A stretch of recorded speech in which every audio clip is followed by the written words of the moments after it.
Okay, so this meeting we're going to talk about stoichiometry.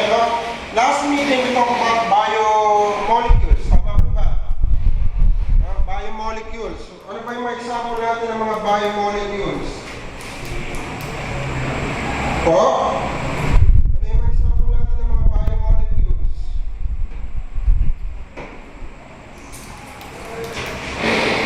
Examples po ng mga biomolecules.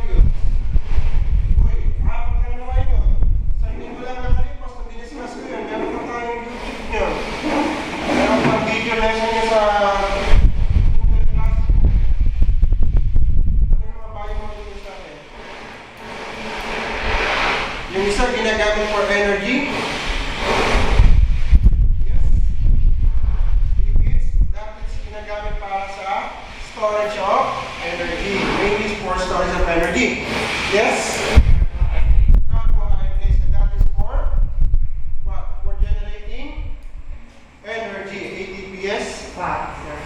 Fats is included. It's a molecule of the lipids. Yes po. Protein, no? And protein are used for building organic structure.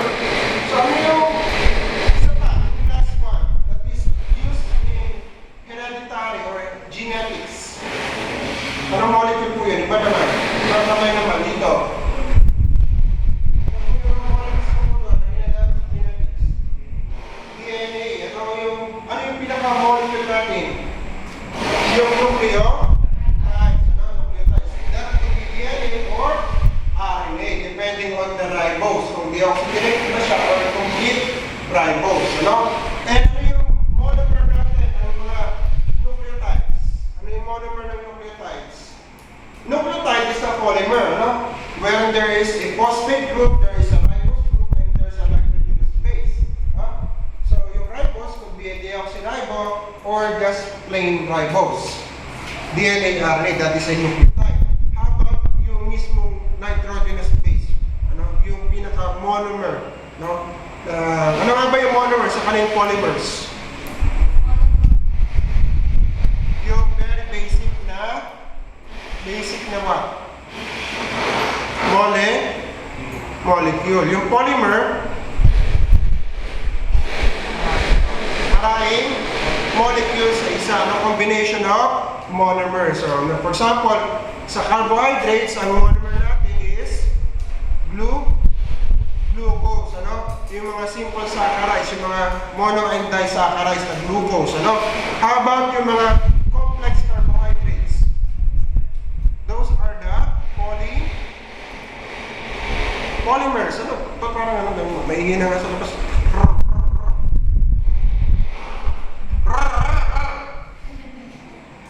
Okay, so yung polymers, yung mga polysaccharide, yung multiple glucose bound together, So those are polysaccharide. Then, sa mga lipids, ano yung mga monomers natin ng lipids? Ano yung monomer natin ng lipids? We have the fatty acids, yung po yung monomer ng mga lipids. Doon mapupunta ngayon yung molecule, yung fatty acids combined with protein, we have glucose, we have glycoprotein, phospholipids, phosphorus and lipids, phospholipid, glycerol. Meron tayo 3 fatty acids sa isang glycogen or glucose molecule na naka-attach doon. Isa pa, yung protein. Ano yung monomer ng protein? Ano po yung monomer ng protein? Yung bumubuo ng mga polypeptides.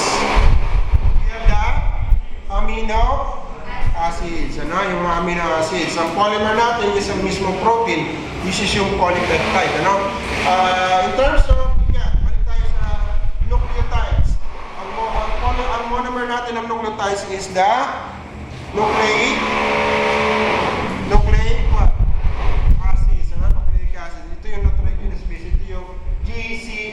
yung mga yun. Okay? So ngayon, pag-usapan natin yung stoichiometry. Ever heard of the term stoichiometry? Is this the first time that you heard stoichiometry? Most commonly, ngayon nyo lang narinig ito, no? Yung pinaka-term ko to. Pero yung mga actions dito, yung mga gawa nito, most commonly ginawa nyo na yan. Can you recall your grade 9 science?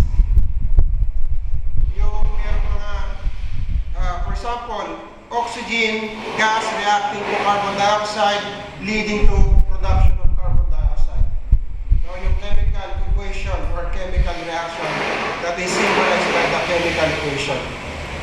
For example, nitrogenous gases reacting with hydrogen gases creating ammonia. No? Yung double replacement, single replacement, oxidation reduction reaction, yung combustion reaction. Naalala niyo po ba yan? Junior chemistry nga? O hindi po naturo yun? Hindi na po naalala o hindi naturo? O hindi pinasukan? Alin po ba doon sa tatlo? Hindi naalala, hindi tinuro, o hindi napasukan? Hindi nyo na-recall? Yung most commonly ang turo sa inyo ng teacher, yung magpapatok na sa sayaw, no?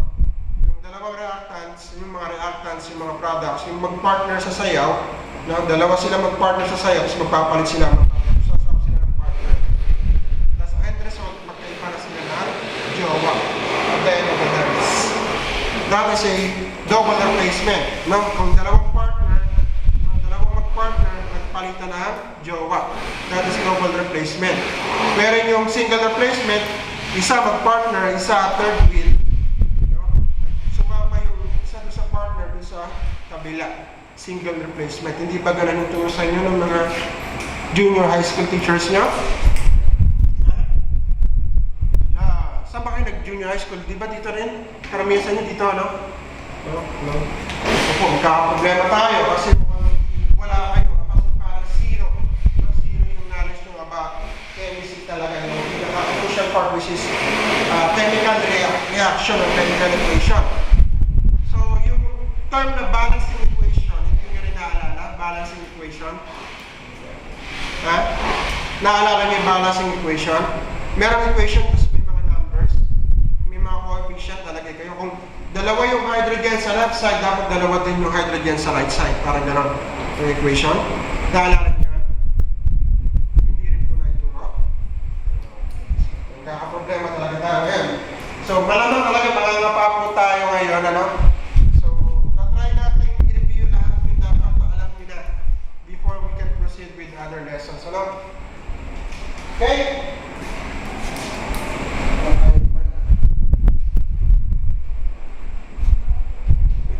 Okay? So, our objectives,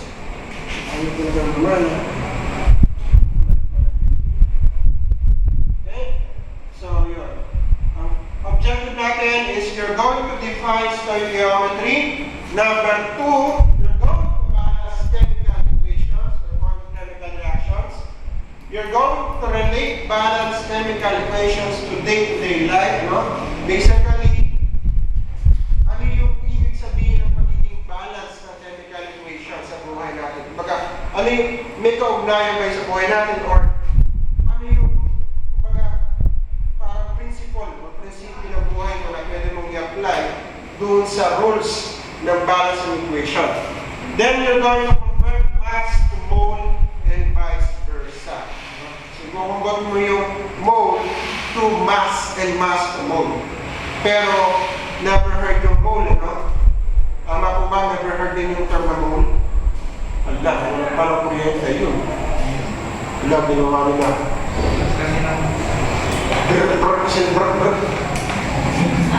Kaya, nag-short siguro yung kuryente. Hindi kinaya na ano. Maya-maya, babalik na yan. Si-switch on nila.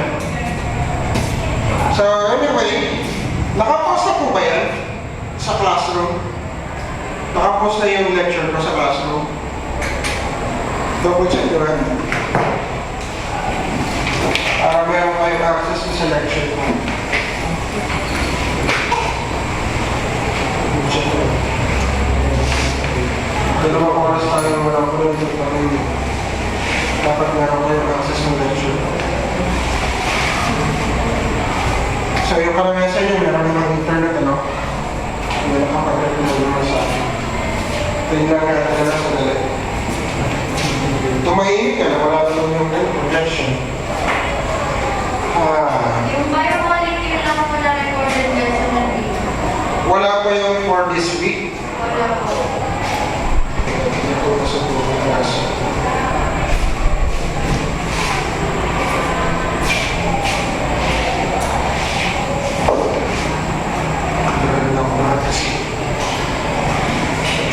Nag-trip yung ano yun, malamang yung breaker.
Okay, so yun po, paki-check na lang po para meron kang copy.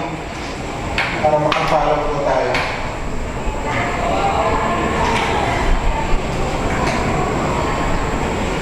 So pag yung mga may mga internet po, pwede po makishare po dun sa mga classmate po para po meron silang copy.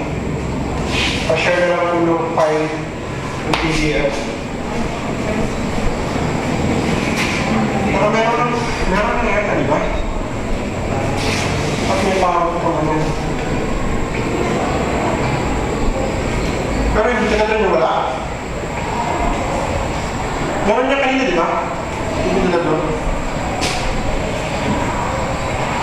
May inalis kasi isang linya lang siguro yung bumigay.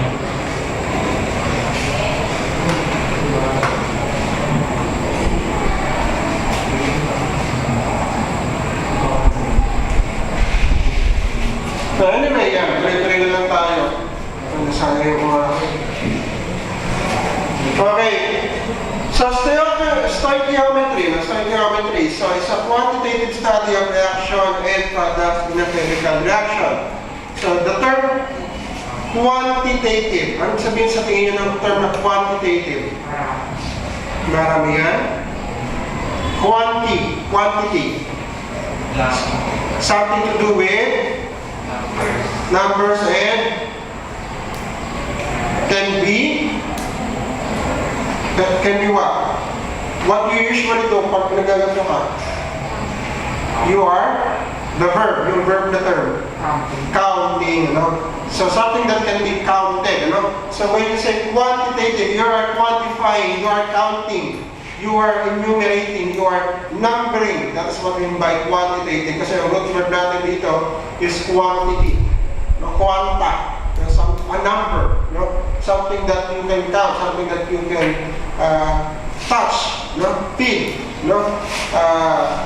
Unlike qualitative, when you say quality or quality, no? You are basically describing, no? Describing them more on adjectives, no? Not actual numbers, no? So, yung sabihin po, stoichiometry, something that is fundamental. Something that you can actually measure.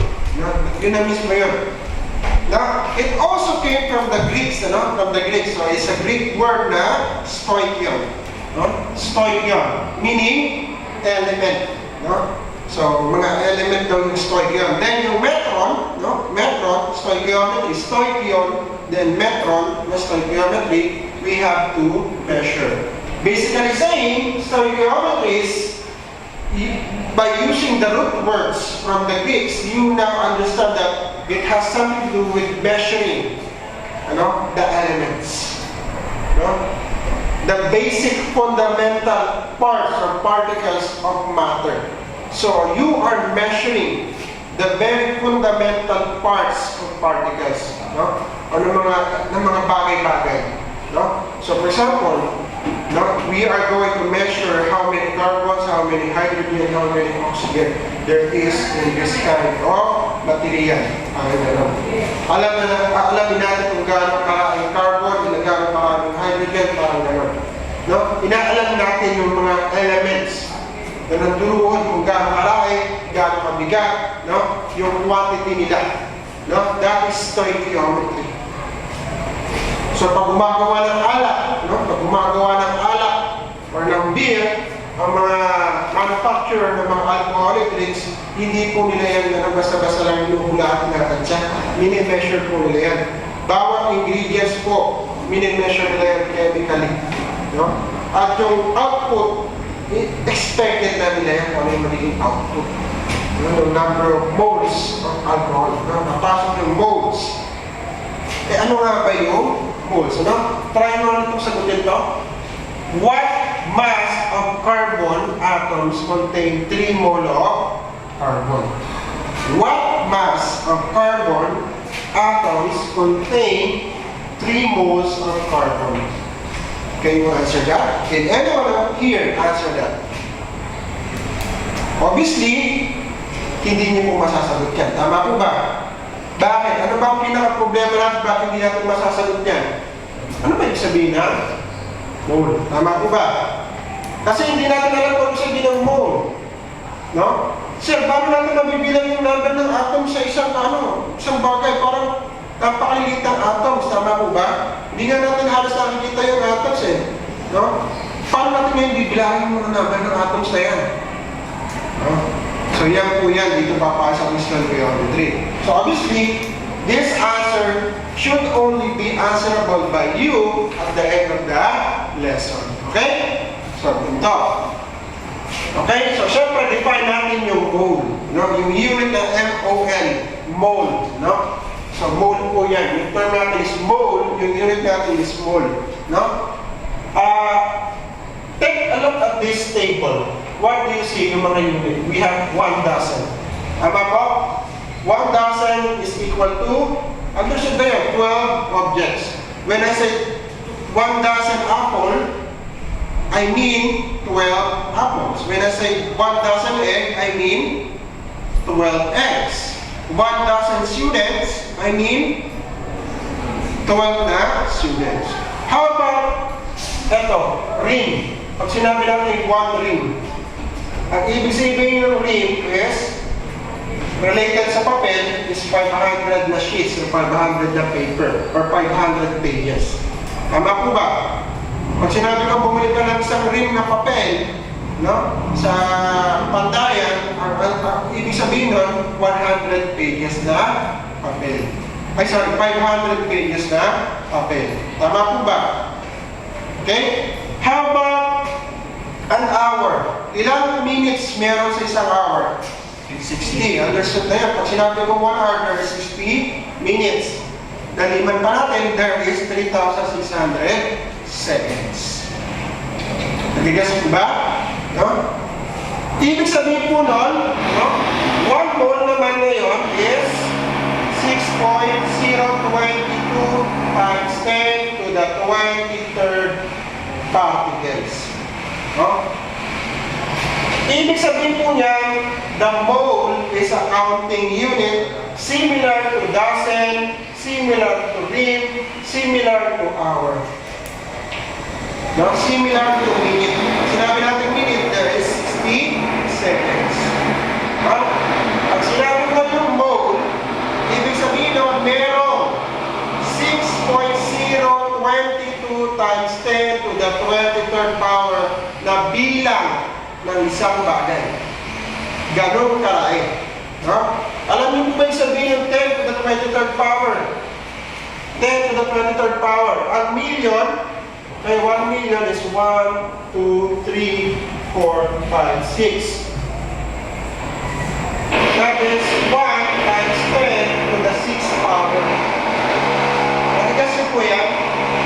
1 times 10 to the 6th power. Gawin natin billion. That is 1 times 10 to the 9th power. Nakigas niyo po? So pag sinabi namin times 10 to the 23rd power, more or less there is, no, how many, no? Maabot na hanggang 23 zeros. You could just imagine the magnitude ng laki na yun, ilan na yun. No? Ikaw ba kaya mo magbilang ng 1 million pa isa-isa? No? Ang hirap bilangin ng piso. Alam siya, magbibilang ka ng piso na 1 million. Malamang kulang pa isang taon. Nabigas po, para bilangin mo ang 1 million, isa-isa. No? 1, 2, 3, hanggang umabot ka ng 1 million. How about 1 billion? Magbibilang ka. Baka maubos yung oras yung buhay mo. Mabilang mo lang yung 1 billion. How about trillion? How about gazillion? No? Nagigas niyo po yung laki ng bilang niya. No? Kulang ang 1 taon para bilangin mo ang 1 milyon. Kulang ang malamang ang haba ng buhay para mabilang ang 1 billion. No? Lalo-lalo na ang trillion. So imagine mo yung zero na umaabot hanggang 23 zeros. Okay? Malinaw po ba? So ganun marami, minumultiply natin yung nag-iisang number na whole. For example, ito ay 6.022. Kung multiply mo sa 10 na 10 times 10 times 10 times na beses. Na 23 times na times 10. Times 10 times 10 times 10 times 10. Hanggang 23 na 10. No, multiply mo yun doon. Ganun kalaki bilang na yun. So kung susulat ko siguro, baka kulang yung isang yung number ng zero. Baka kulang yung blackboard. Pag sinulat ko yung talagang total na number nito, yung whole number nito. No? So this is what we call the scientific notation. Kasi, ang hirap nga naman isulat ng number na malalaki, no? Kung isusulat ko lahat bawat isa, bawat digit. Natigas po?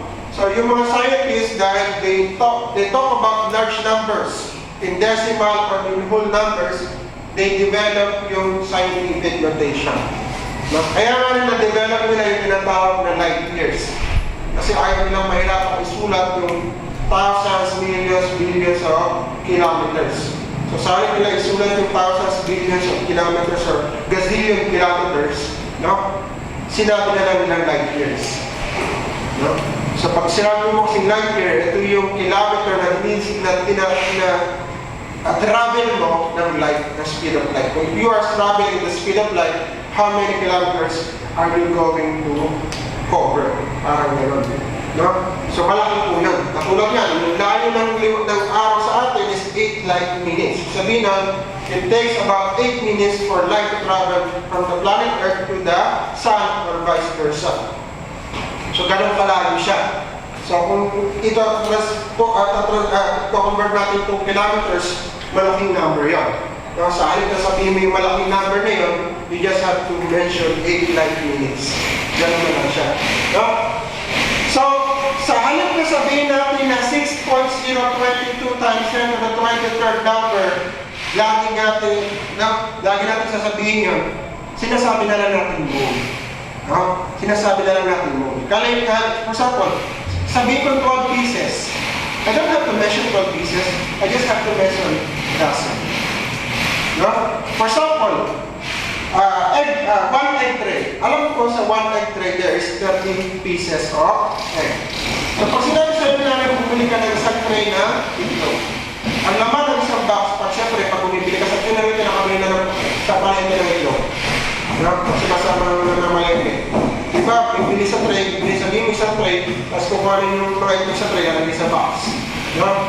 Pag sinabi sa tray yun, understood na yung naman yung box is 30 pieces na itlog. Tama po ba? No, understood na yan. I don't have to say na 30 pieces. I just have to say one tray. No, mas maikli. Mas madali. Ganun din po yung konsepto ng whole. Sa halip na sabihin ko, I want 6.022 times 10 to the 23rd atoms of carbon, isang mole na lang ng carbon na sasabihin ko. Guess po ba? Okay? Kasi ang isang mole ng carbon is katumbas ng 6.022 times 10 to the 23rd na bilang. Ng bilang. Katulad ng dozen, katulad ng ring, katulad ng hour, katulad ng tray ng itlog. Understood na yan. Pag sinabi ko, there is one mole of apple, how many apples are there? Isang mole ng apple. Gano'ng karaming apple kapag sinabi ko isang mole ng apple? There is 6.022 times 10 to the 23rd power na bilang ng apple. So most commonly, kahit sa Philippine arena hindi magkakasya yun. Yung 6.022 times 10 to the 23rd na power na bilang, na piraso ng apple. Nag-guess po yung idea? Siyempre, we are using this counting in terms of atoms, in terms of molecules. Kasi sobrang liit nito, sobrang liit ng mga atoms, sobrang liit ng mga molecules, halos hindi natin sila nakikita. Pero ang hirap naman siguro kung papabilang sa iyo kung gano'ng maraming carbon meron dito. For example, gano'ng maraming carbon meron dito. No? Imagine mo yan. Sasabihin natin na merong 5 moles of carbon dito. I-multiply mo lang yung actual na number na 6.022. Para pabili nga ng 5 tray ng itlog, ilan total yun? 5 times 30. Tama po ba? Pag sinabi ko, pabili nga ng isang dosena. So, multiply mo lang 12 times 12. Ibigas po, pabili nga ng 5 ring ng typewriting. Ilang pages yun? So, 5 times 500. Ibigas po? No? So, huwag mo na lang akong talangin kung bakit po, nakuha nila o paano nila nakuha, no? Dali lang pa. So, wag nyo na lang po ako talangin kung paano nila nalaman ng mga isang mole is 6.022. Medyo mahirap na calculation po yan, ano? Dali lang po tayo sa clock natin. Okay, set ko lang yung camera.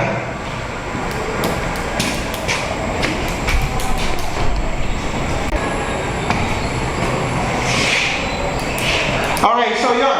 Isang mole ay 6.022 times 10 to the 23rd pieces, particles, molecules, or atoms. Depende kung saan mo gagamitin. Pwede mo sabihin 6.022 times 10 to the 23rd pieces of apple.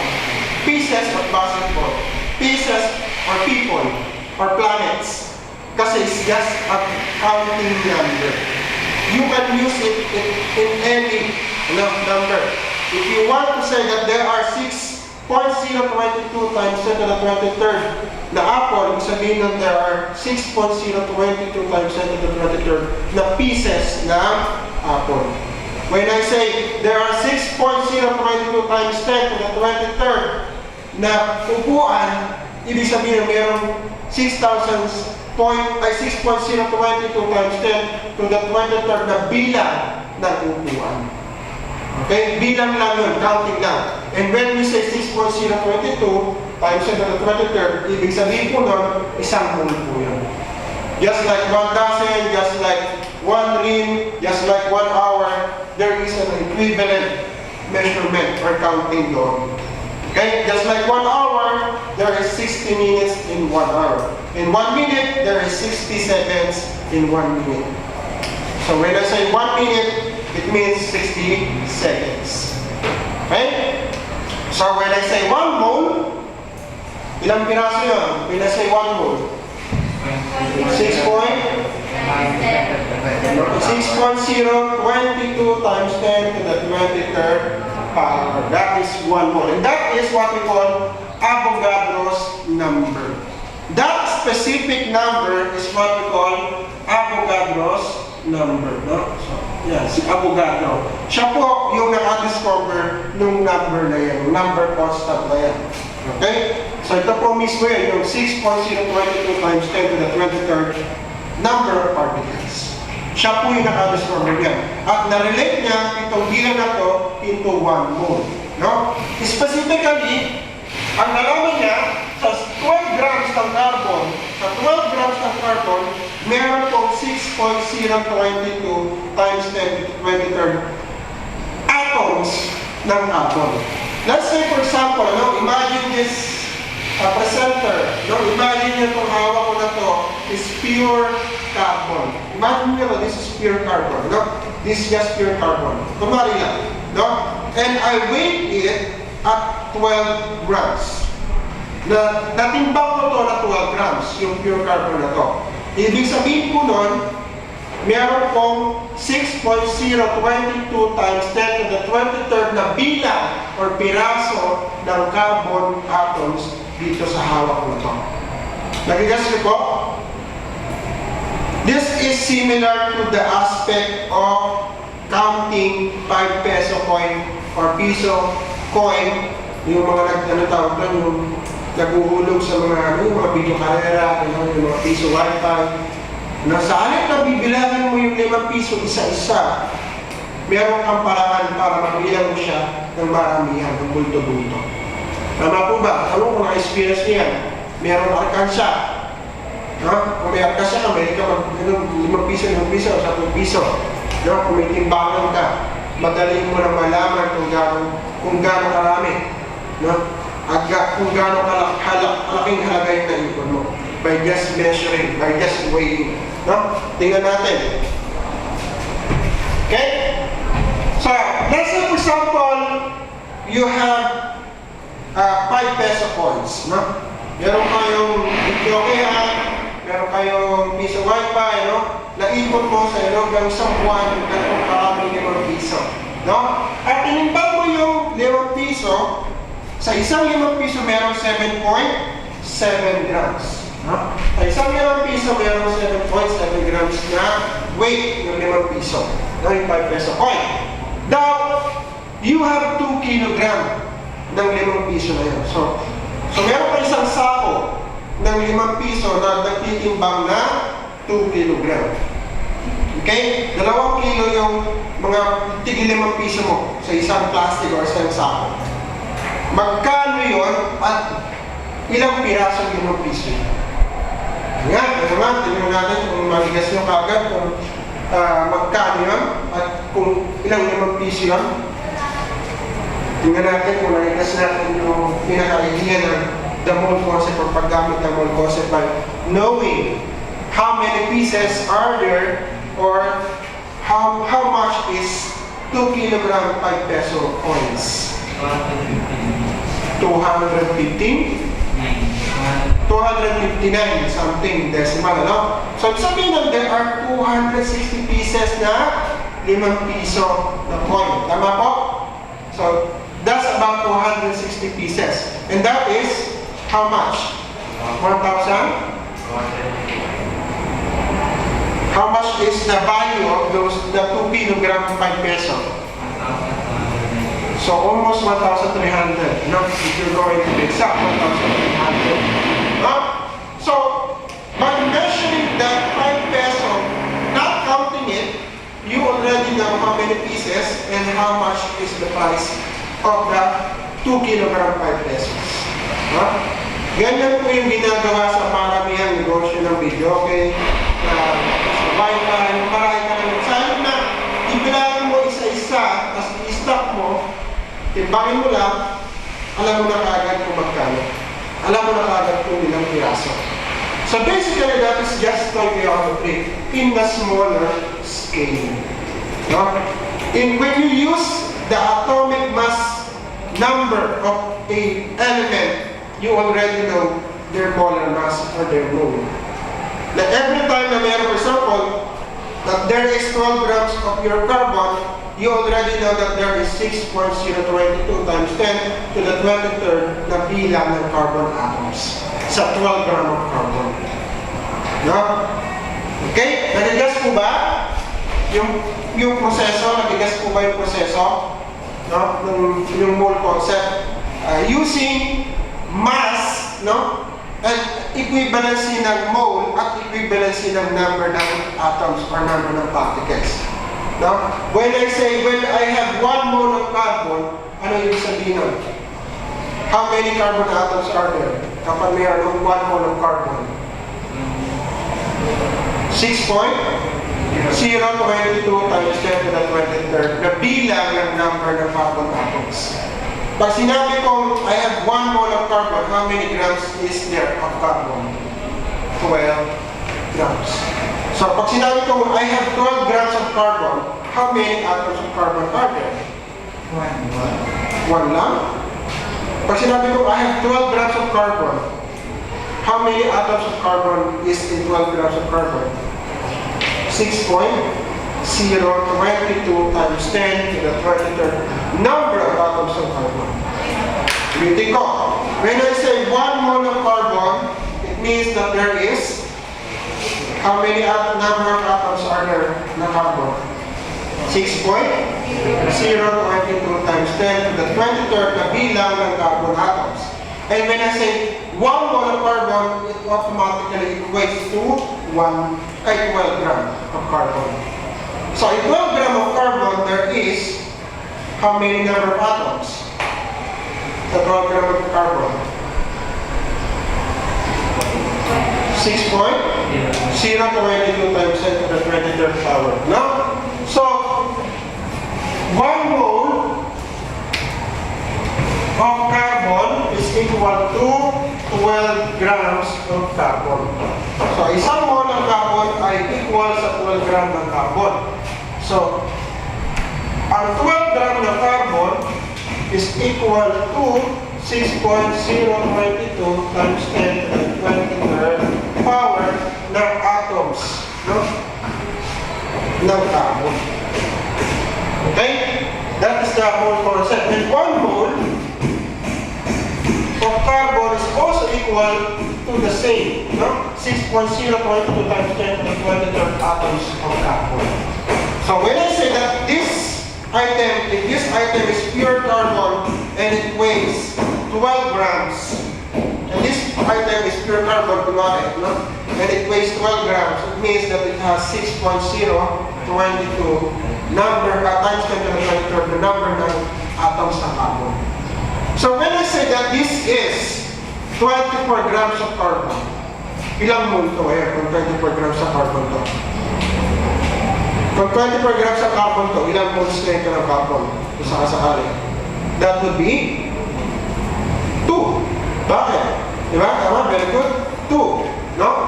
So, 2 moles of carbon at 24 grams. Kasi, ang isang mole ng carbon is 12 grams. So, kung 24 grams siya, sabihin mo, dalawang 12 meron po sa 24. Tama po ba? Tama po? Dalawang 12 meron sa 24. Parang sinabi ko na meron akong 24 na itlog. Ilang dosena yun? No? So, sabihin niyo nun, kung dalawang mole yun, i-multiply mo nga lang kung 6.0 into 2. No? Kung sabihin mo, ganun karaming number of atoms meron doon. Kasi dalawang mole. No? So, kasi nga medyo nakakaburo din itong isipin itong number na to, no? Minsan hindi na binabanggit yan. Understood na yan. Kasi ito lang din naman doon. No? Mole lang din naman. So I don't have to paulit-ulit na sinabi ko.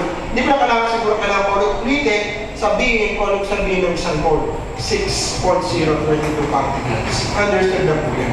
No? So mahaba kasi bigkasin ng paulit-ulit ito. Nakikas po ba? No?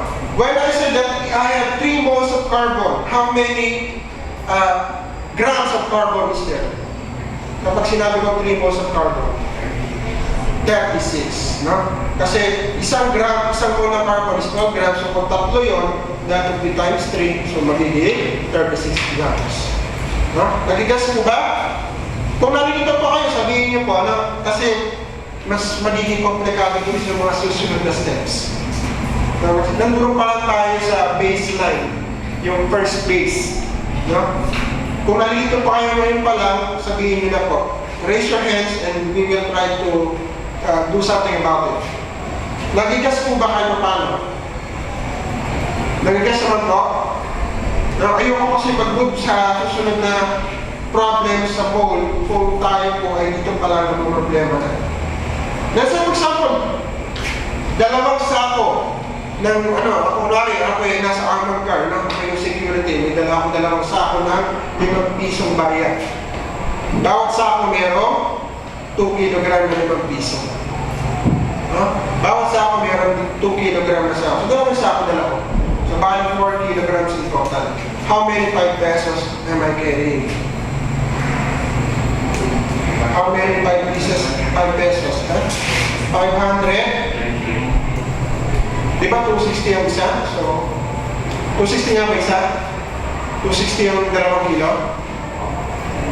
So, 260, multiply mo lang sa 2, that is 520.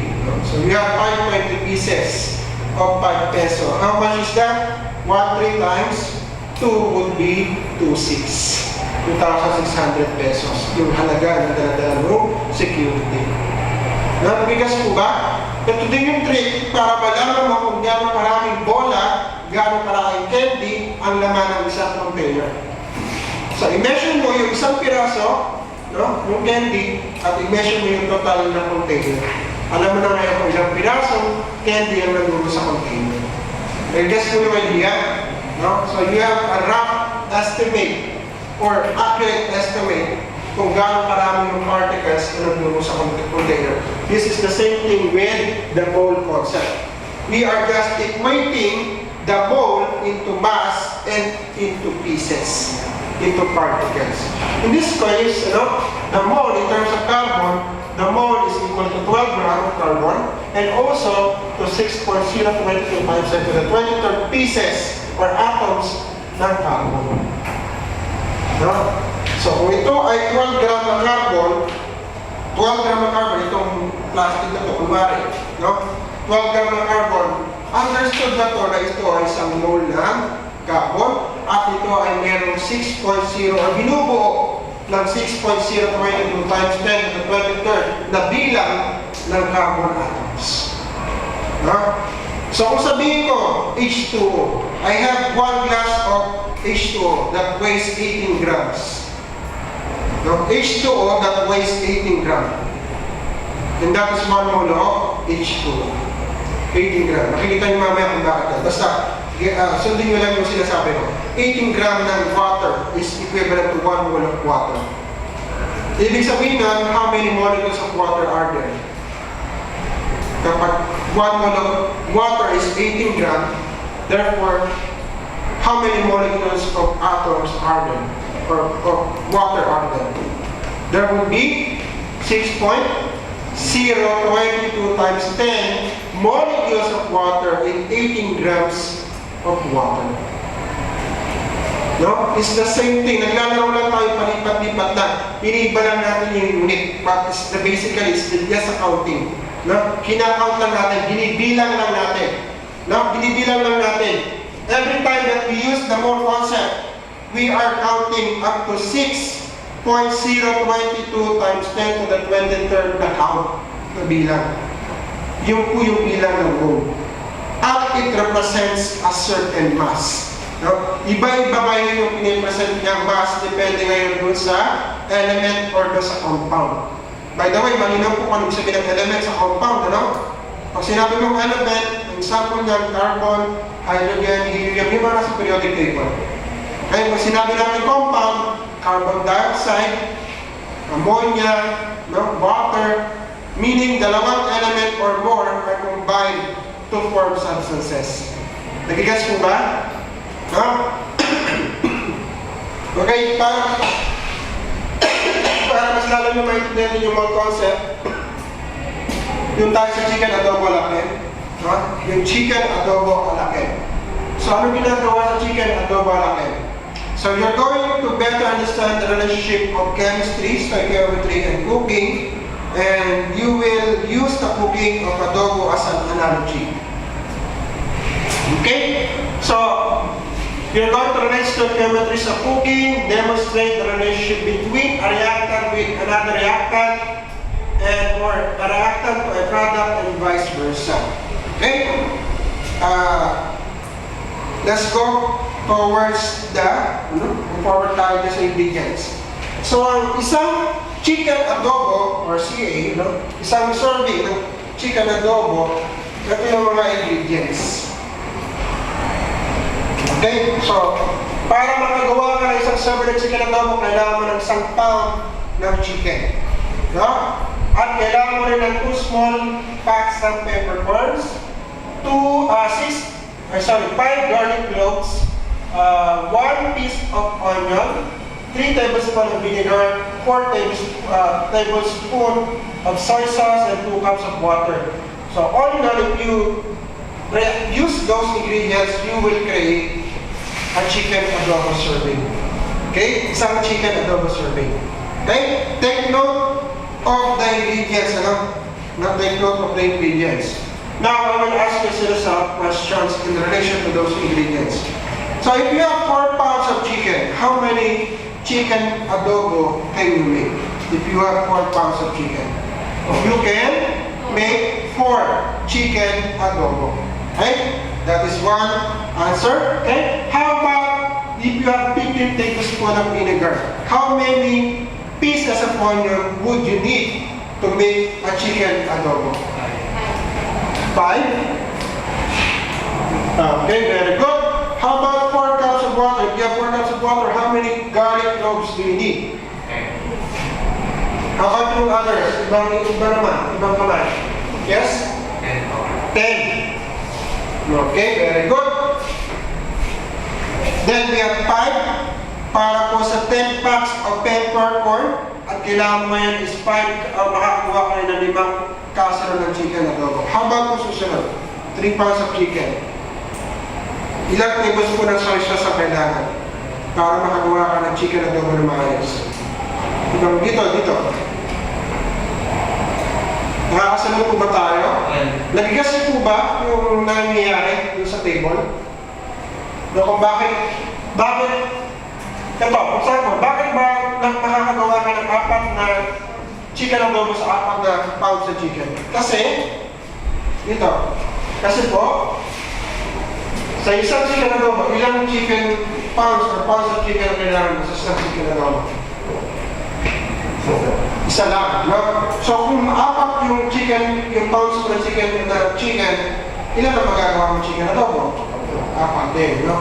So, how about yung bakit nila nasabing 5? Kung meron kang 15 tablespoons na vinegar, kailangan mo ng 5 pieces na onion. Bakit nila nasabi yun?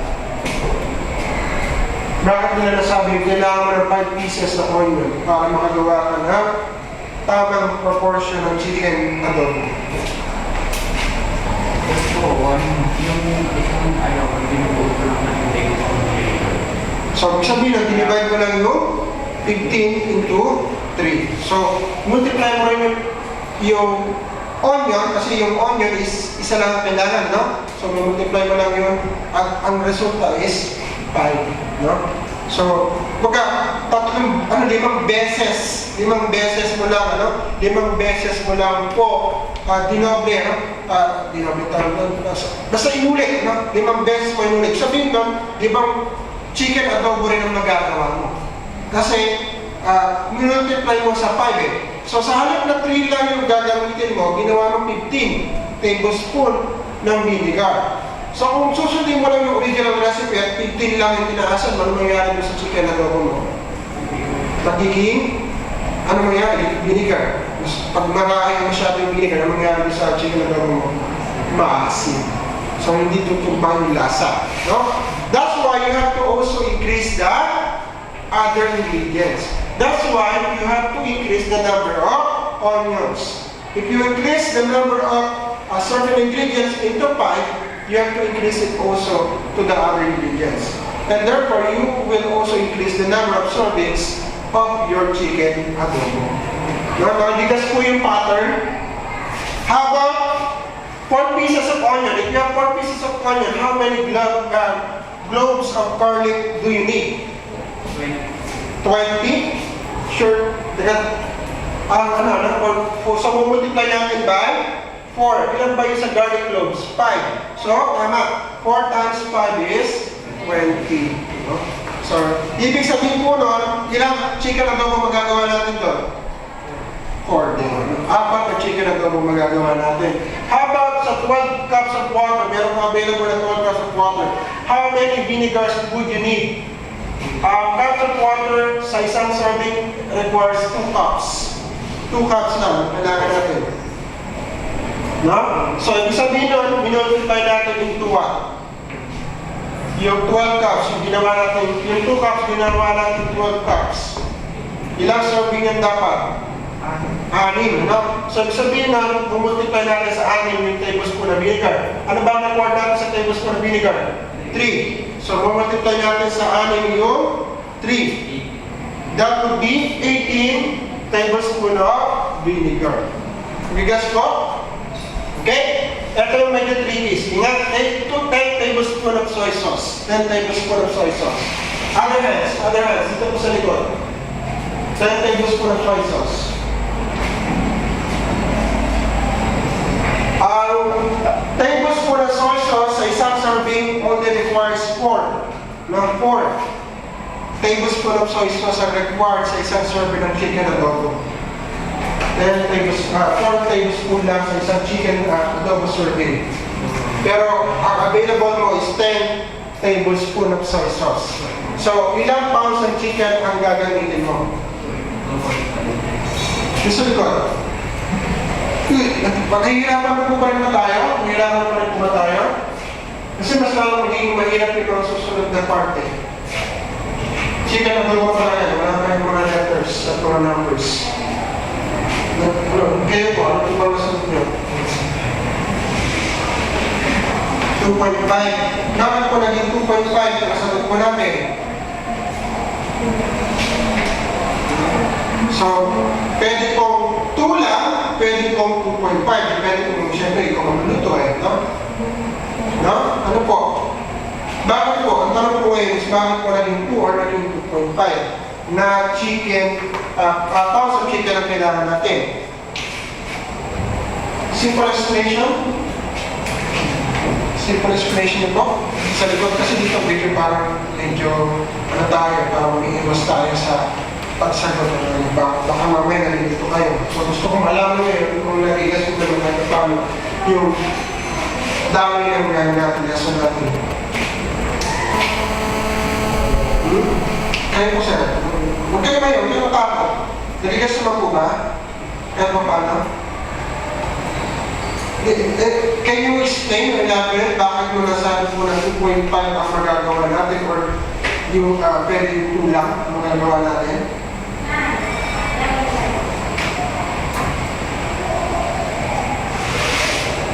Sige po. Kumari, niluluto ka ng chicken adobo. Ang ingredients natin, ang kailangan natin sa isang serving ng chicken adobo is 1 pound of chicken, saka 4 tablespoons ng soy sauce sa isang serving ng chicken adobo. Sino rito yung nagluluto na sa bahay, nakapagluto na sa bahay? So, minsan ano kayo yun, minsan maliit na serving lang yung niluluto nyo, minsan marami, ano? Tama po ba? Minsan pang party, minsan pang pamilya lang. No? So pag nagluluto kayo, yung favorite niluluto mo, mayroong ingredients yan. So, minsan kailangan magluto ng maramihan, minsan kailangan magluto ng konti na. So, doon tayo pumapunta doon sa paraan na ginagawa natin ngayon. Kaya kung sa dito sa side na to, bigyan natin na priority natin sila kasi natingin ko nahirapan sila. Nagigas kung ba na for example ito, yung pork na chicken, pounds of chicken will produce how many chicken adobo kapag meron ng 4 pounds of chicken? Ilang chicken adobo magagawa niyo? Kami yan, wala yan, wala yan, nilupo ka lang ng chicken adobo. Ilang sa ingredients, sa isang manok, isang kilo, isang pound ng manok, makakagawa ng isang chicken adobo. So kung meron kong 4 na chicken adobo, meron kong 4 na timbang or pounds ng chicken, ilan ang chicken adobo na magagawa mo? 4 din. Hihila lang mo sa Dahil naman niya kahit paano.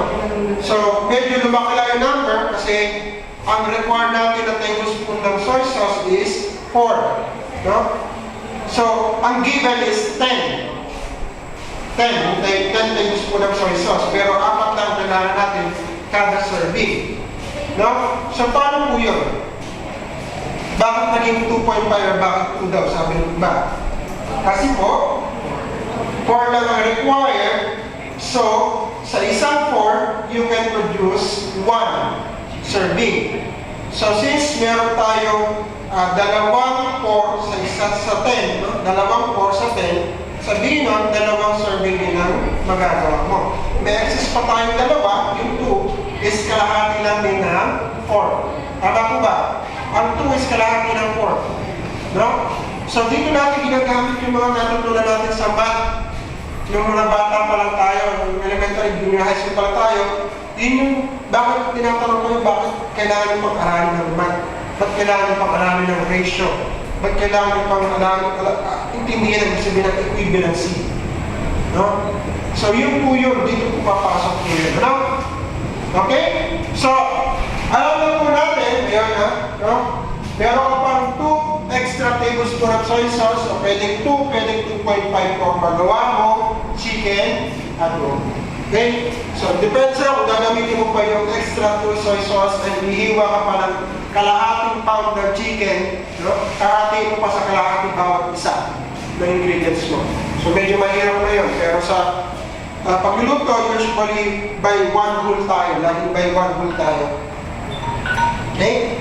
So, reset ko lang ito.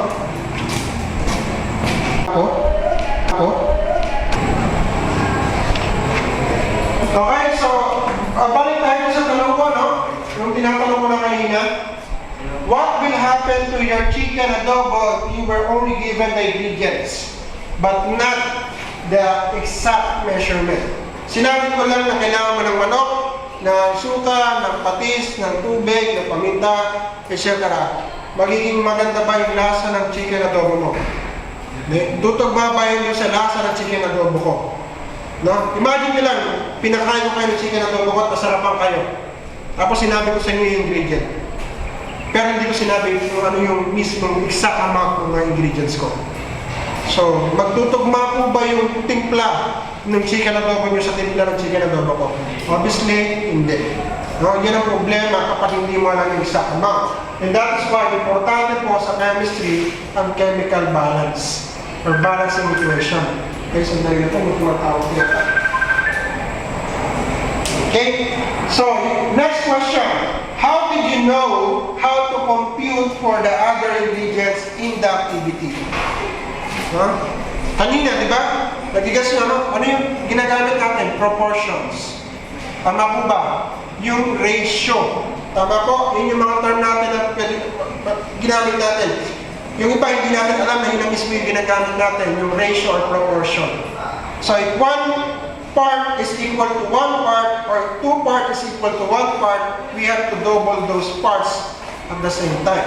No? So, for example, you need 1 chicken adobo, pero meron kang 4 chicken adobo.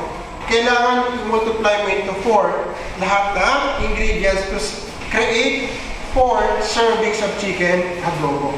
Tama po ba? Okay? So, kung meron kang maraming toyo, maraming kang ingredients, pwede kang mag-create ng maraming servings. Let's say, for example, you need 3 servings ng chicken adobo. No? Maraming kakain, so kailangan mo ng 3 servings ng chicken adobo. How many times will you multiply the ingredients? So you're going to multiply the ingredients into 3. Kasi gusto mo mag-produce ng 3 servings ng chicken adobo. No?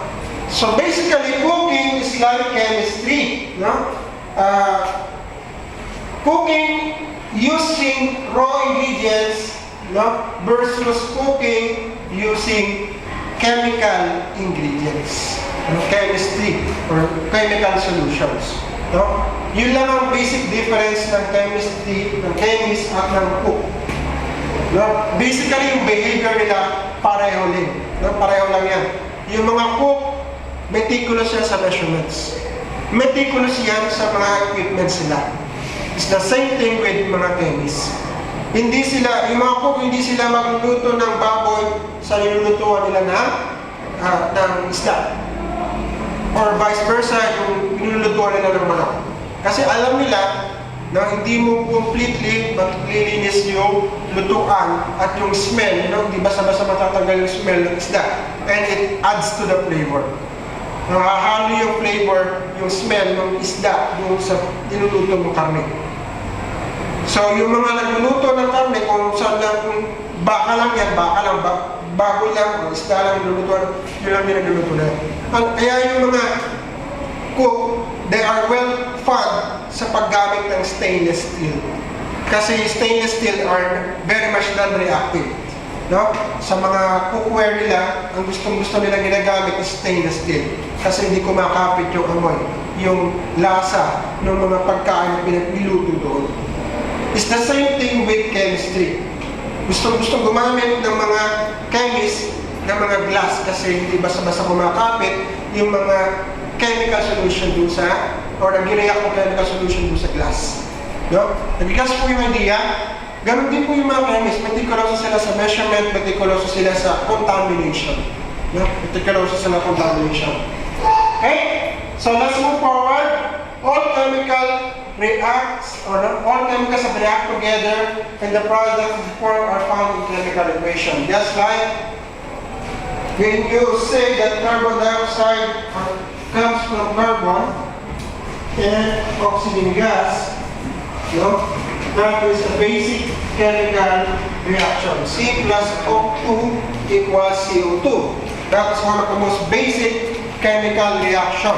No? So, reactants natin yung carbon and oxygen, at ang product natin is a carbon dioxide. Okay? So, knowing the substance is not enough. No? You know that you need carbon and oxygen to create carbon dioxide. But, in what form is the carbon and what form is the oxygen? Is it just yung single atom ng oxygen or in the form of carbon dioxide, oxygen gas? In the form of diatomic oxygen. So pag sinabi natin diatomic, parehong atom ng oxygen, parehong atom ng element combined together to form a compound. For example, chlorine, hydrogen, those are diatomic compounds. No?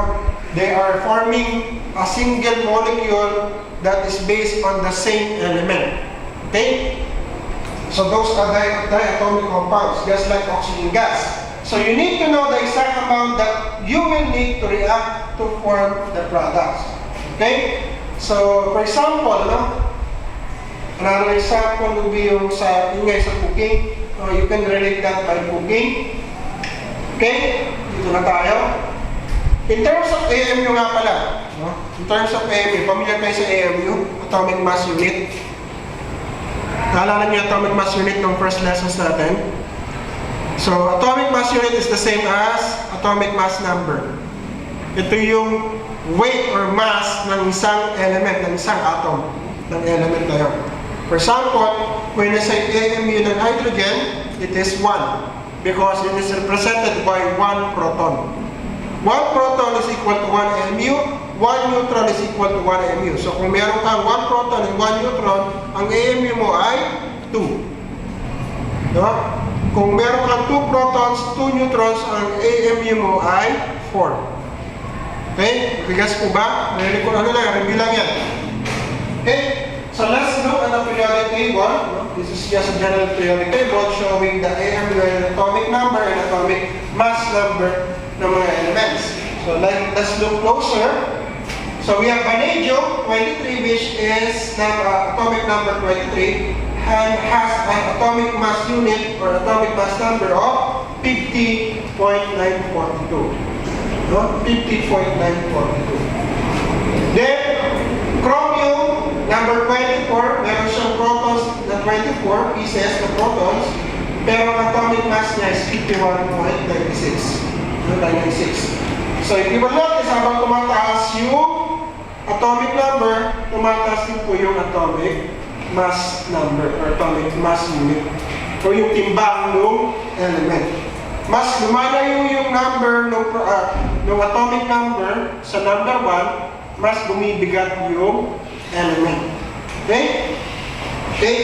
So, you will notice, halos parang doggy lang yung atomic number yung atomic mass nila. For example, 23 is nasa parang doble lang na umabot ng 50.9. 24, no? Malapit na sa ano din. No? Kasi po, as I mentioned, protons and neutrons dictates the atomic mass of an element. So, usually, when you have 23 protons, it means you also have 23 neutrons. No? And sometimes, mas marami yung neutrons kaysa sa protons. So, pwede po 23. So, kung 50.9 yan, so 51 yan. So, 51 minus 23, alam na kagad natin kung ilan ang neutrons. So, 51 minus 23 yan. That would be 27? 28? No? So, nasa 28, tama ba? 28 plus 1, 29 pala. 29 number of neutrons as versus 23 number of protons to weigh 50.942 AMU. So, ang unit natin is AMU, atomic mass unit. Yun po yung atomic mass number nyo, atomic mass unit, yung pinaka-unit niya. Okay? So, bakit kailangan kong sabihin yan? Remember yung carbon 12? Carbon 12 has 6 protons and 6 neutrons. No? Carbon 12 has 6 protons and 6 neutrons. Making it, ang AMU ng carbon, no? Ang AMU ng carbon is 12. No? Ang atomic mass unit ng carbon ay 12. No? 12 AMU. No? 12 AMU. Pero ang molar mass niya is 12 grams. 12 grams. Nakikita niyo yung pattern? So yung carbon, meron 12 na atomic mass unit kada atom. No? Kada atom, nagtitimbang siya na 12 atomic mass unit. At pag meron kang isang mole ng carbon, tumitimbang itong 12 gram. No? At doon sa 12 gram na yon, meron kang 6.022 times 10 to the 23rd pieces ng atom ng carbon. No? Sa 12 gram na yon. So parang sinasabi lang natin na ang katumbas na AMU ng isang element, yung din yung molar mass niya. Okay, another example, no? Ito yung ratio natin. So, 1 mole of carbon is equivalent to 6.22 times 10 to the 23rd atoms of carbon. It also equates to 12 grams of carbon. Okay? So, ito po yung ratio natin. So, 6.022 times 10 to the 23rd number of atoms of carbon is also equivalent to 12 grams of carbon, and vice versa, and so on and so forth. No? Binabalik-baliktad na. Nilagyan lang natin ang ratio and proportions. Okay? Another example, oxygen. If you're going to use your periodic table, the atomic mass unit of oxygen, atomic number 8, no? If you're going to look at your periodic table, your AMU ng oxygen is 16. 8 number of protons, 8 number of neutrons. So, atomic mass niya is nasa 16 point something. No? Pero, ang unit natin is AMU per atom. AMU per atom. But, if you have 16 gram of oxygen, no? 16 gram of oxygen, that is already 1 mole of oxygen. Kaya isang mole na yan ng oxygen. Isang mole na yan ng oxygen. So, kailangan mo ng 16 gram para magkaroon ng isang mole ng oxygen. And that is 6.0222 times 10 to the 23rd na atoms ng oxygen sa isang 16 gram ng oxygen. Okay? So, meron akong container ng oxygen gas at yung oxygen na yan is, oxygen gas na is 16 gram. So, understood na yan na ito ay isang mole ng oxygen. At yung molar mass na yan, yung molar oxygen na yan, na 16 gram yung mass na yan, is equivalent to 16 AMU.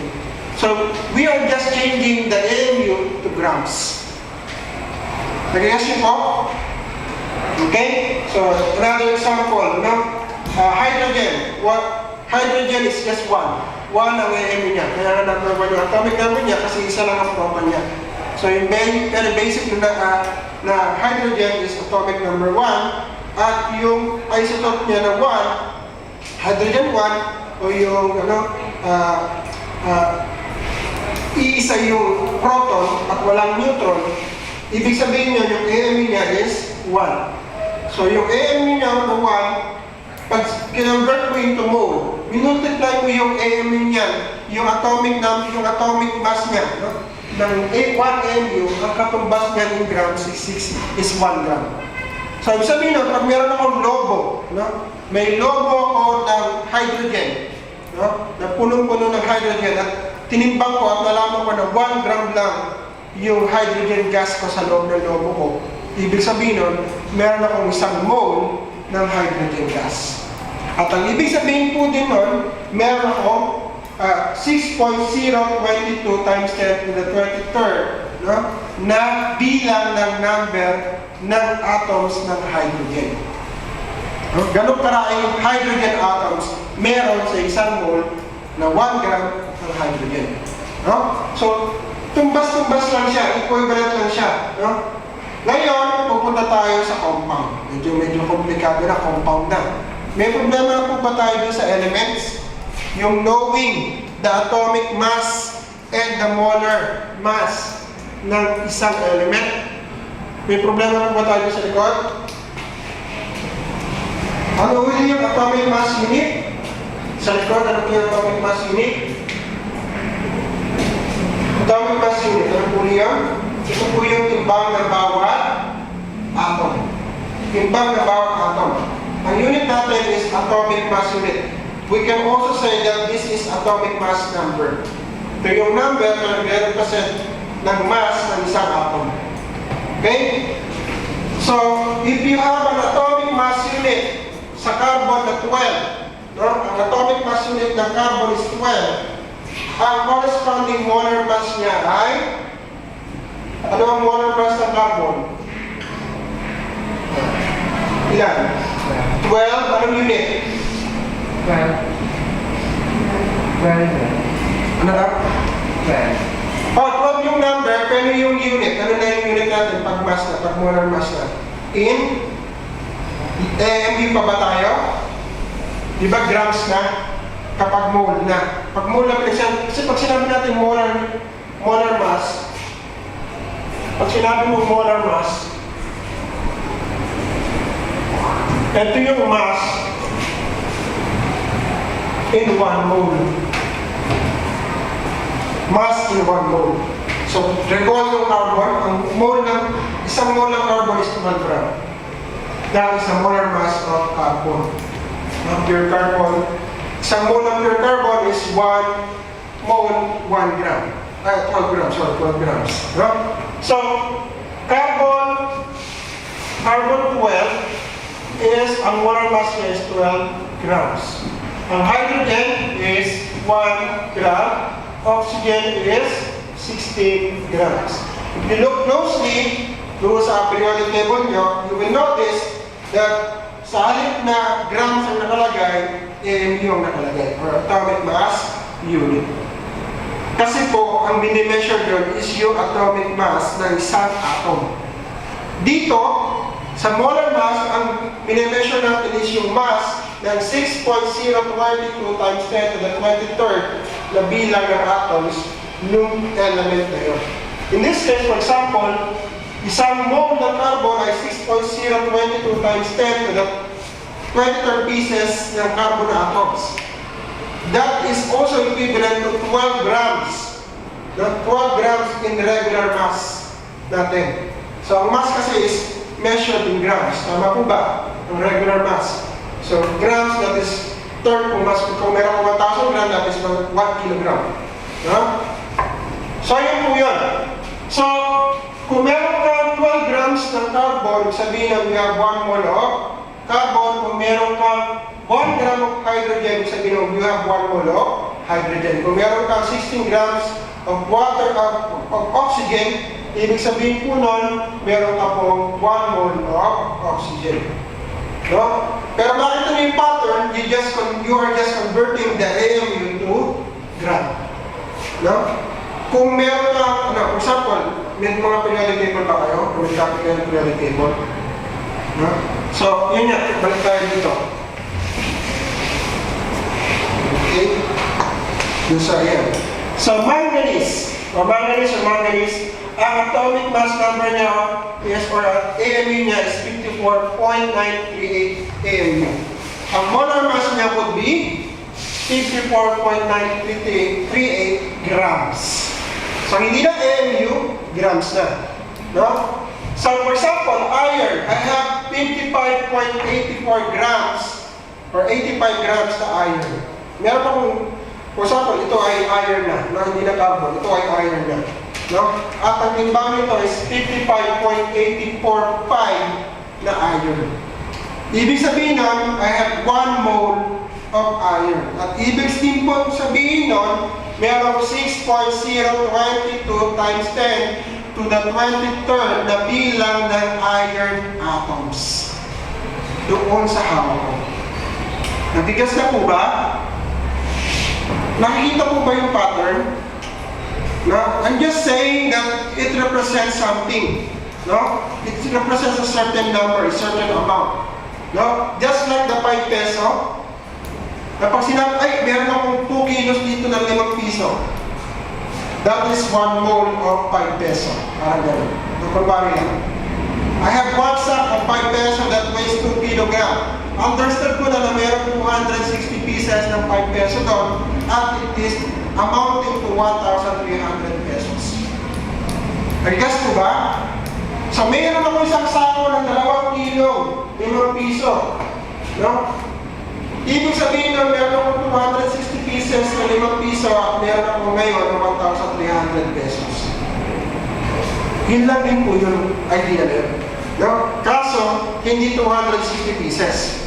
Kundi 6,000 or 6.022 times 10 to the 23rd. No, hirap paulit-ulitin kasi yung number na yun. Halika lang. So, 6.022 times 10 to the 23rd. Yung bilang ng atom. No? Kasi nga, sa sobrang liit nila, hindi natin sila mabibilang isa-isa. No? So, pwede natin siya i-convert into something that is more tangible. And that is in grams. Tama po ba? No? So, sa akin sabihin ko na kailangan ko ng 6.022 times 10 to the 23rd na carbon, no? Ng carbon. sasabihin ko na ng isang mole ng carbon. Pag sinabi kong pahingi ng isang mole ng iron, how many grams ang kailangan po iron? 55.845 grams na iron. Nag-guess ko ba? No? Yun lang, parang sinasali-sali lang natin, ini-equivalent lang natin. So, parang kay Full Metal Alchemist, kay Edward, sa sino ba yun? Yung kapatid niya?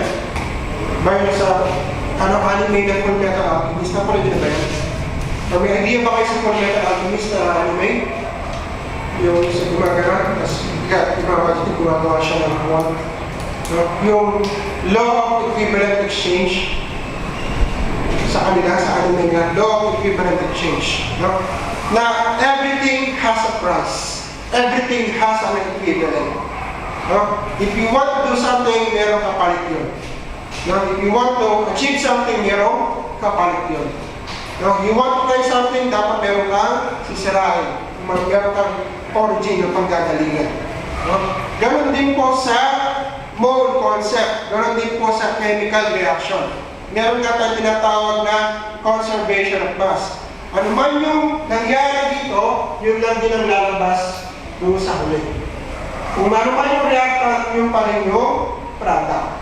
So, kung meron pa isang carbon, dalawang oxygen atoms, isang carbon oxygen atoms, yun yung lalabas. Walang kulang, walang labis. Ganon din po yun. Kailangan, kung ano yung kailangan mo, ilang din ang magagawa. Kung ano yung ginamit mo, ilang din ang magagawa. Kung ano yung katumbas ng isang mole, ng isang element, yun lang din yun. Pero lagi silang 6.022 times 10 to the 23rd per mole. Pero lagi silang gano'n. Just like one sack, just like one sack of 2 kilogram 5 peso. Pag sinabi ko 2 kilogram 5 peso, hindi magbabago yan. 260 pesos na 5 peso lang yan at 1,300 pesos yan. Nag-guess ko ba? Yun yung equivalence natin. Yun yung hulang equivalence natin. No? Pag sinabi ko kailangan ko ng 1 mole, no? Kailangan ko ng 1 mole ng molybdenum. No? Kailangan ko ng isang mole ng molybdenum. Ano yung sabihin nun? Ilang grams ang kailangan ko? 95.95 na gramo ng molybdenum ang kailangan ko. Okay? Pag sinabi ko kailangan ko ng 6.022 times 10 to the 23rd na atoms ng vanadium, ano yung sabihin nun? Ilang gramo yun? 50.942 grams ng vanadium yun. Yung ganong karami ng atoms ng vanadium, pag tinimbang mo is 50.945 grams ng vanadium. Kaya ganun lang po yun. Kaya hopefully nasa sundan nyo nasa likod, ano? Okay lang po ba sa likod? Nagbigas naman po ba? Huwag kayo magkano talaga ganun po. Medyo mahirap talaga ganun yung concept ng ano. Kaya ang dahil ko analogy na ginagamit kasi kahit ako nung sugyate ako, dahil hindi na ako kapaliwanag ng guru namin nung una, hirap talaga kami intindihin. Kasi nga, we're talking about the very small, something that you cannot actually see. Tapos we are counting it. No? We are counting something that we cannot see. No? And we are talking about a very large number. Hindi lang po percent ang pinag-uusapan natin, hindi lang po rin. Hindi lang po hour pinag-uusapan natin. No? Hindi lang po millions, hindi lang po gazillions. We are talking about times 10 to the 23rd power na number ng zero. No? Kaya medyo nakakalula kapag tinitingnan mo in a human scale. No? Pero if you use your imagination, no, you can imagine that something contains 6.0 sa 22 times 10 to the 23rd particles. No, nag-guess mo na yun. Na, for example, if I have 12 grams and I can imagine that this contains 6.022 times 10 to the 23rd particles. No? Ganun lang po yung idea niya. No? So, papasok tayo sa compounds. Ano compounds? Carbon is 12, oxygen is 16. Tama po ba? Isang mole ng carbon is 12 grams. Isang mole ng oxygen is 16 grams. Pero, it's not just simple oxygen. This is O2. Dalawang oxygen. No? Dalawang oxygen ang nire-represent niya. Ibig sabihin nun, you have to multiply 16 into 2. So, 16 times 2 is 32. 32 plus 12 is 44. No? So, ibig sabihin nun, ang atomic mass unit ng CO2 is 44 AMU, pero ang molar mass niya is 44 grams. Ibig sabihin, if I have a container that contains 44 grams of carbon dioxide, it means that how many molecules do I have of carbon dioxide? Kapag meron akong 44 grams of carbon dioxide, how many molecules of carbon dioxide is there? Babalik tayo sa mole. Isang mole yun ng carbon dioxide. Ibig sabihin nun, there is blank number of oxygen, carbon dioxide molecules. Ano yung blank number na yun? That is 6.022 times 10 to the 23rd molecules of carbon dioxide. Molecules ng carbon dioxide. So, meron akong 44 grams ng carbon dioxide doon sa fire extinguisher ko. Yung fire extinguisher ko. No? Removing the weight of the metal container of the cylinder and only weighing the carbon dioxide gas, meron akong 44 grams of carbon dioxide.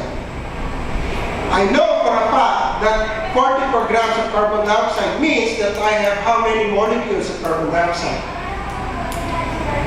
Ano ulit? Ilan ulit molecules of carbon dioxide? 6.022 times 10 to the 23rd na bilang ng molecules ng carbon dioxide. Kasi isang mole ng carbon dioxide yun.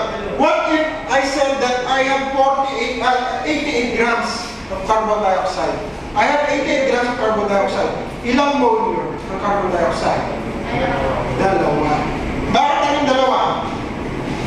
If I said that I have 88 grams of carbon dioxide, bakit naging dalawang mole yun ng carbon dioxide?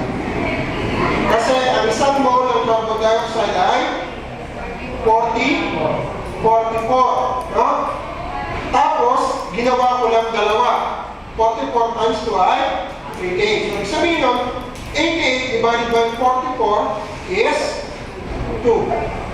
No? Yun lang naman po yun. No? Ibig sabihin nun, there is times 2 na 6.022 times 10 to the 23rd molecules of carbon dioxide. Times 2 rin. No? Times 2 rin.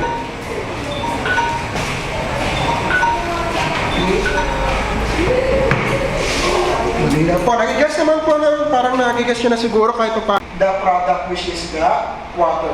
Ganon din po yun sa chicken adobo. Kung tama yung amount mo doon sa ingredients mo, no? Tama rin yung mapuproduce mo, produkto, yung desired effect mo doon sa produkto. Which is in this case, is chicken adobo. No? So, ganon lang po yan. Para ka lang nagluto ng chicken adobo sa chemistry. Ang ingredient mo nga lang talaga is elements, chemicals, no? Substances. Okay? So, by knowing mass, by knowing moles, no? By knowing Avogadro's number or the amount of particles in a given mole, you can easily now convert a given substance into a mass of that substance and knowingly know that this amount of substance will weigh this amount, no? Will weigh in grams or in kilograms, no? So, ito basically yung summary ng stoichiometry. You can convert a given moles of compound to the number of moles or ions or atoms or the numbers of represented particles and the number of grams or mass of a given substance or given mole, no? So, yung pagbalik-balik lang, you are converting, no? So, 12 dozens, no? Yun nga, sa 5 peso, you have 260 pieces ng 5 peso coin is equivalent to 2 grams. Now, 2 kilograms of 5 peso coin means that you have 260 pieces of 5 peso coin. It also means that you have the 1,300 pesos in total. No? That is just the general parang analogy what is stoichiometry. No?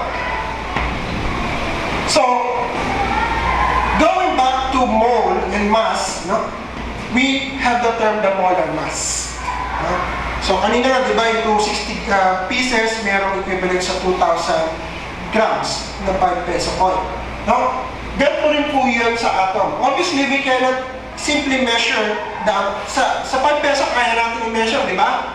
7.7 grams. Alam natin na pag measure mo yan, pag meron kang tawag na sensitive na measurement, ang isang 5 pisong coin is 7.7 grams. No? Kaya pwede mo, kunwari, merong laro may laro daw kayo sa tawag doon sa yung partner games na uhula mo kung gaano karami yung laman. Pagdala ka lang ng timbangan, alamin mo yung weight ng isang part na yun, i-total mo yan, alam mo na ngayon kung ilang piraso yung laman ng box na yun. No? Para bang isang sako ng 5 piso, tapos 2 kilo yung timbang, alam mo na 7.7 grams ang isang 5 piso, alam mo kagad na ang laman ng is 260 yung isang sako. Nagigas niyo po? Yun po yung pinakapunto dito. Yun po yung pinakapunto dyan. Okay? Ano po yung ano yung signaling niyo? Ano ba, may meaning ba yan? Ano? Na-remember din, ano? Remember niyo kung don't know kung pamilya kayo kay Full Metal Alchemist. Full Metal Alchemist? No? Yung rules of equivalency exchange, no? Equivalency, this is just stoichiometry, no? Hindi porke mahilig ka manood ng anime, sabihin na kayo ko ganun. But most of the animes that you are watching is based on philosophy, based on real facts. Medyo kinikay-koy lang nila para magpatok doon sa mga nanonood. No? So yung rules of equivalency exchange doon sa term ng alchemy sa Full Metal Alchemist is actually based on rules of chemistry. Na what comes in must comes out. Equivalent dapat. No? So may equivalency, may rules ng equivalency. Dito rin po yan sa mole. So, let's say for example, sa carbon atom at carbon 12. Ang atomic mass unit ng carbon 12 is 12. Kasi we have 6 proton and 6 neutrons, and 1 proton weighs about 1 AMU and 1 neutron weighs about 1 AMU. Tama po ba? Recall lang yan. Dati pa yan. Okay? So, ibig sabihin na kung meron tayong 6 proton and 6 neutron, it is a total of 12 AMU. 6 plus 6 is 12. No? So, 12 AMU. So, ibig sabihin na, ang representation niya per mole is about 12 gram. 12 gram. So, carbon, 12 gram of carbon is 1 mole of carbon. At ibig sabihin din doon, there is about 6.022 times 10 to the 23rd power of atoms, of number of atoms in a given carbon mole that weighs about 12 grams. This is the same as saying there are 260 pieces, no, ng 5 peso coin sa isang sako ng 5 peso coin na nagtitimbang na 2 kilogram. Nagigas po ba yung idea? So, syempre, sa halip na i-measure mo atom by atom by atom, no? I-measure mo siya by atom, tapos 6,000 to the 6.23 or 6.022 to the 23rd number, no? Aabutin ka ng siyang no? Sa pagbibilang. So, we developed the concept of the mole. No? Sa ibang bansa, sa Europe, sa mga university, meron tinatawag na mole day. No? Ganon ka-importante yung konsepto ng mole sa chemistry. So, meron silang mole day. No? So, araw ng mole.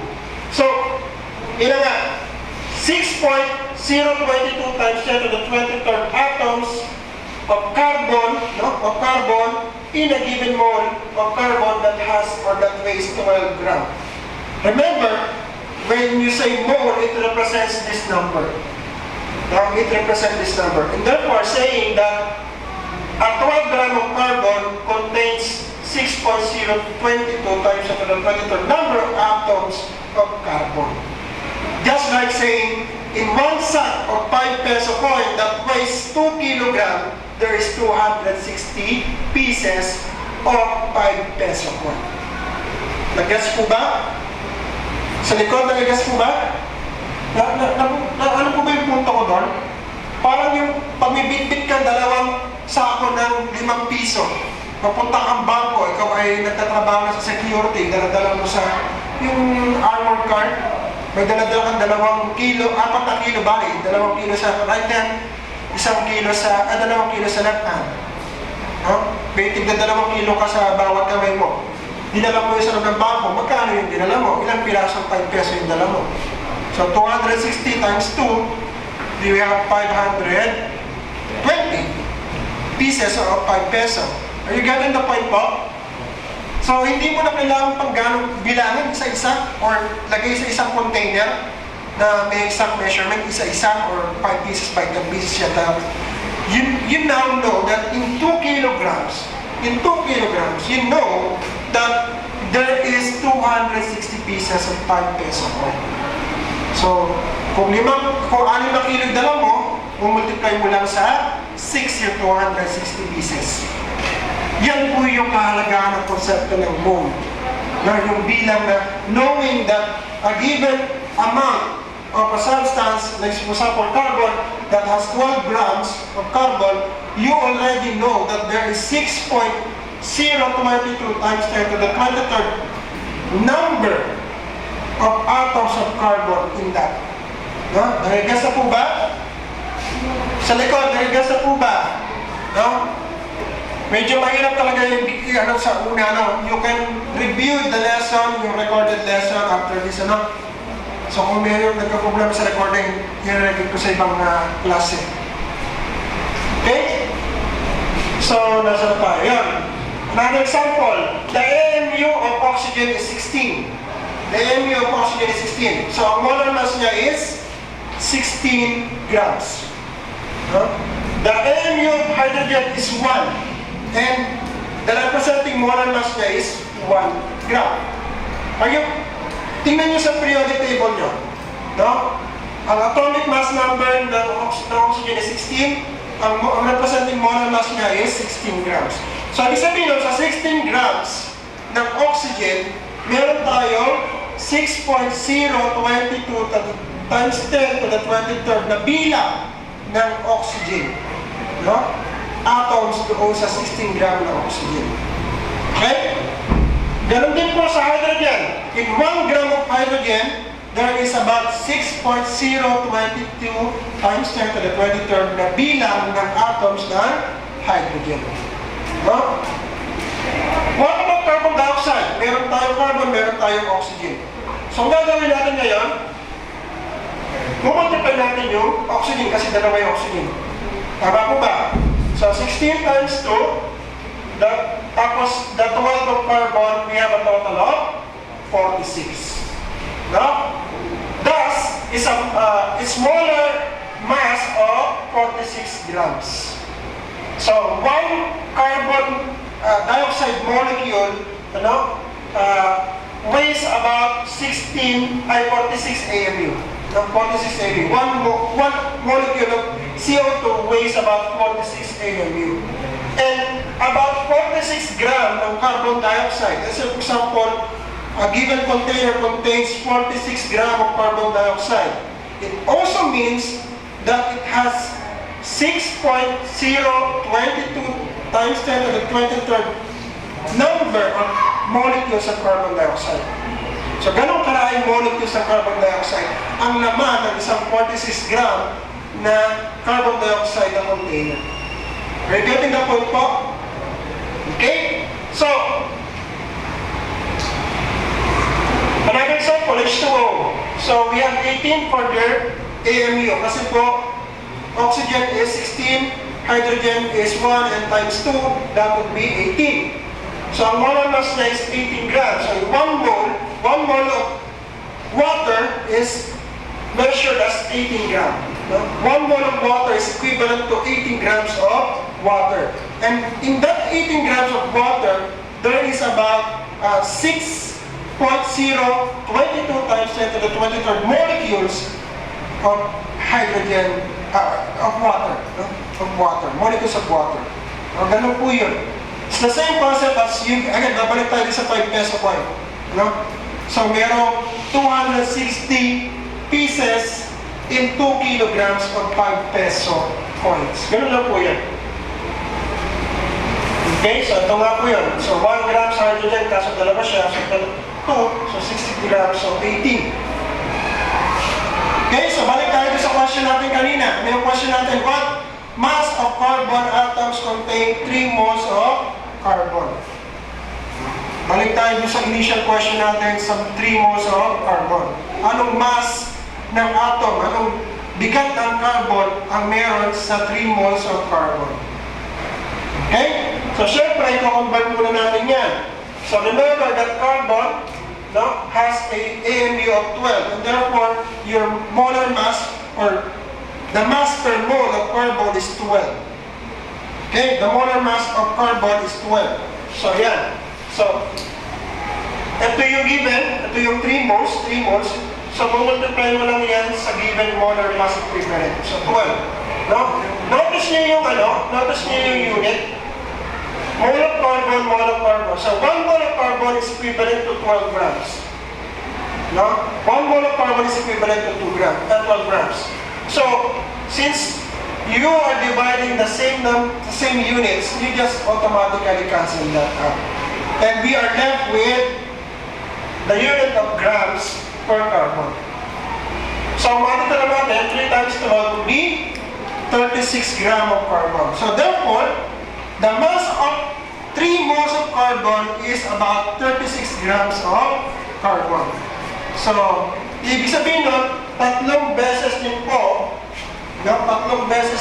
yung 3 times 6.02 times 10 atoms of carbon. Okay? Kasi 3 moles, sabihin na 3 times siyang 6.022 times 10 to the 23rd na atom ng carbon sa 3 moles ng carbon. Katulad ng sinasabi ko na ito ay security, 2 sako, 4 na kilo yung $5 piso. No? Dinadagdagan na lang natin. Parang yung kanina yung sa ingredient, kung meron kang 4 na pounds na manok, you can produce 4 na kaserola or serving ng chicken adobo. Are you getting the point po? Okay? Is the message heard across the class? Okay naman po ba sa likod? Medyo nakikita ko pa ng mukha, talagang nalilito pa rin kayo, no? So, hindi ko na rin po talaga alam kung paano papungahan yan. Marami na po tayo narinig. Pero, wala pong madadai po. Hindi po madadai pagbalik. Pwede nyo pong balik-balikan yung lesson anytime. Ano? Okay? So, in this case, let's say for example, nitrogen gas that reacts to hydrogen gas and produces ammonia. Okay? So, the coefficient 3 and 2 represents the number of moles. Hindi na po number of atoms. No? They represent the number of moles and the number of atoms. No? Yun na po yun. Okay? So, ibig sabihin nun, dati kasi turo sa inyo, 1 molecule of nitrogen gas, 1 molecule of hydrogen gas, and 2 molecules of ammonia. Parang ganun. No? In case of stoichiometry, we do not talk about molecules anymore. We are talking about moles na. No? Moles na. So, we have 3 moles of hydrogen gas and 2 moles of ammonia can be produced. So, sabihin nun, 1 mole of nitrogen gas can produce 2 moles of ammonia, 3 moles of hydrogen gas can produce 2 moles of ammonia. No? So, yung number, nakatabi mismo ng left ng symbol, on the left side represents the number of moles. No? And yung hydrogen, yung 2, no? Also represents yung subscript, also represents yung number of moles ng hydrogen. Yung mismo ano. So kung in terms of moles, so multiply mo pa yan. So 3 times 2 would be 6, no? Yung molar mass niya. So 2 times 3 would be yung molar mass ng hydrogen dito, at 2 times 1 is yung molar mass ng hydrogen dun sa given compound. Okay, 11 o 7 na pala. So, tutuloy ko na po ito next time. Nag-break na rin kasi nagsimula. Ito na rin sila dumating. Kasi kakain naman. Hindi ko kain.